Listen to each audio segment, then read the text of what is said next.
Let's talk about how I turned this pantry into my dream. I started with unfinished cabinets from Home Depot. They are cost effective and they look amazing. Because they are raw wood, I went ahead and used a bin primer, finished it off with a foam roller to make sure I had a smooth coat. I did this with 3 coats on this. I know you're all gonna ask about the color. This is actually a paint match to our current island, or our island at the last house, so I don't have a color for you, but it's a very dark gray with slight blue undertones.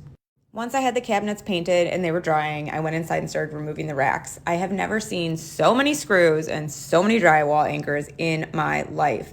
The longer I spent taking those out, the more holes I realized I had to fill. So I changed direction and started removing the baseboards. Always take the baseboards off if you're creating something that you want to have a built-in look. I had to do it on the side here too, because I wanted the side cabinet to push right against the wall. Some of my cabinets were actually wall cabinets, not base cabinets, so I built this base out of 2x4s to bring the base cabinets up and make them level with the floor cabinets that I had as well. As I mentioned before, I got a little discouraged with all of the holes in the wall, so I had only taken out enough of the racks to slide in my cabinets. But now it was time to get the rest out, so I had nowhere to put my food for the next, 3 weeks, I think. Drove my husband insane. After all those shelves were down, you could really see how much wasted space there was in this room. The ceilings were 10 feet tall, so I had so much space that hadn't been utilized. Filled all the holes, sanded that all down, and then I started working on the butcher block countertop.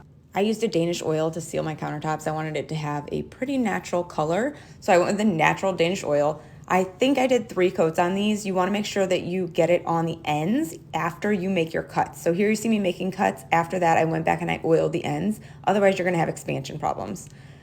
Got those all cut, installed, had to decide, do I want the backsplash, no backsplash? I don't know. I didn't do the backsplash. I went ahead and just painted the walls. But before I painted the walls, of course, I decided to hang a shelf because I like results, but it also made my life harder later. As usual, I couldn't find my opener for my paint, so I just used a screw. In case you didn't know this trick, it works every time.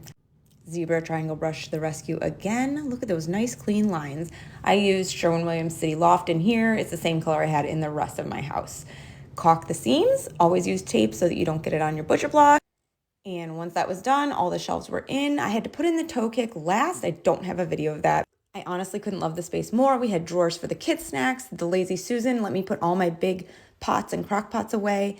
The cereal dispensers were life-changing. We still use them at the new house. I liked being able to have things where I could see them. If it's out of sight, it's out of mind for me, so it was huge. And this cute little toaster just finished it off with the perfect color.